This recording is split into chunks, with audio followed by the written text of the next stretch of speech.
Hey guys, may another luggage po tayo rito for replacement ng TSA lock. So may pumunta po dito na client namin and nag-inquire about sa TSA lock replacement. At meron naman po kaming replacement para dito. Ayan po yung replacement namin. Same size lang siya dun sa old stock na TSA lock.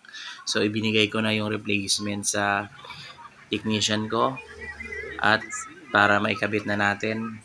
Ayan nga guys, ini-install na po yung new TSA lock. And after nga po Okay ng na? ilang minutes Yan, ay remote na. na-install na Tingnan po natin yan. yung new set of TSA lock.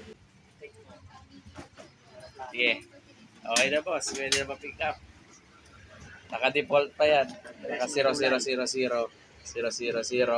Same na same. Walang pinag-kaiba sa dati niyang stock. Order from overseas pa po yan. Kasi wala kami stock. 1 week din bago natapos. Ready for pick up. And our technician is si Carlo. Pakita naman.